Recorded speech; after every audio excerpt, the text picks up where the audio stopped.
Bawas ang utang ng Pilipinas, bumabang bilang ng mga naghihirap hanggang sa agarang pagtugon umano ng gobyerno sa mga nasalanta ng Bagyong Yolanda. Sa SONA kahapon ay ibinida po ni Pinoy ang nagawa ng kanyang administrasyon sa nakalipas na taon. Kontento na raw siya. Kayo po, mga boss, kontento na rin ho ba kayo? Yan ho ang pag-uusapan natin kasama ang UH Resident Analyst, Professor Winnie Monsod. Good morning po sa inyo. Good morning, Connie. Good morning, mga kapuso. Ay syempre, Maring Winnie, meron ho nga ilang issue tayong pagtutuunan ng pansin ngayong umaga.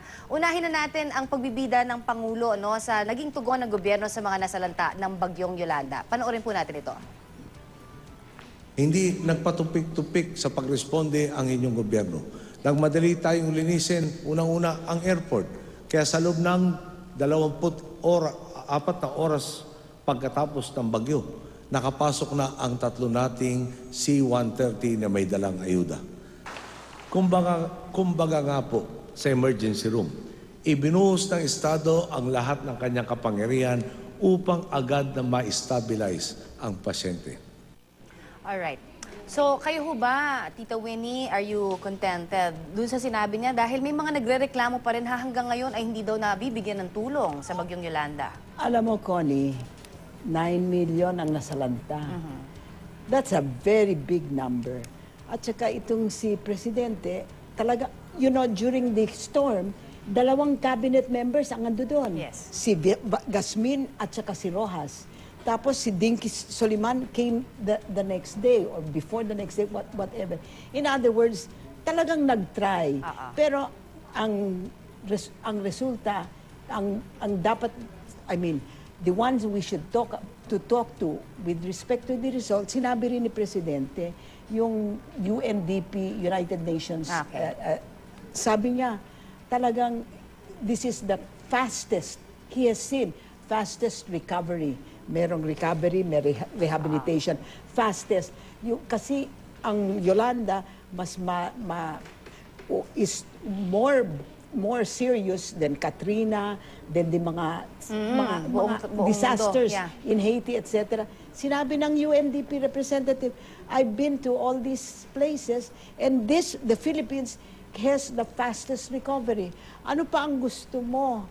When you have 9 million people in trouble and you have a government like this, this is, to me, I think this is a very good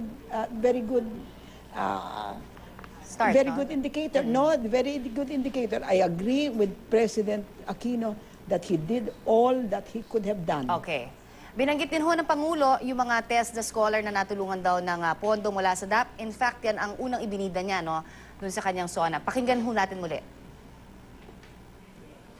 Sa Training for Work Scholarship Program, nagambag ang DAP ng 1.6 billion pesos. Nakapagpatapos po ito ng 223,615 benepisyaryo. 66% po nito o katumbas ng 146,731 graduates ang nagtatrabaho na ngayon. Alright, yan. Tita Winnie, sinasabi din ng ilang mga kritiko na hindi totoo dahil ang unemployment rate ay still napakataas. Sus ko naman. Pero alam mo, itong sinabi ni Presidente, maraming nagawa. Talaga yung pera, I think, was used very well.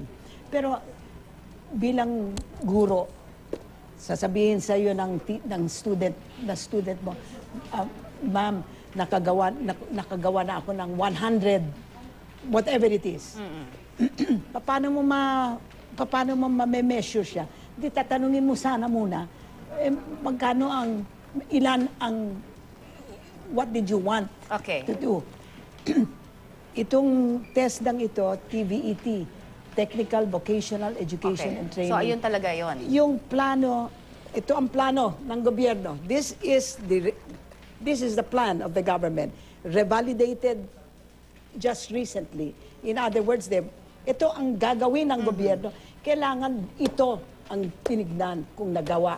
1.6 million ang sabi nila na kailangan maging technical vocational training.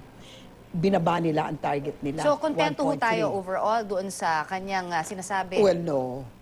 Because if you if you have 1.6 million, ang unang target mo, tapos ngayon naging 1.3 million, anong sasabihin mo? Pero hindi ko alam kung ilan sa 1.3 million ang ginawa na. Alright. Kasi ang sinabi lang niya, TESDA.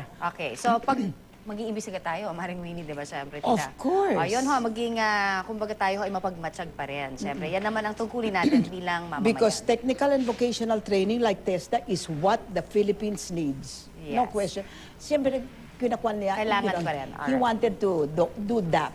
Alright. He wanted to. Maraming salamat kay Tita Winnie Monsote.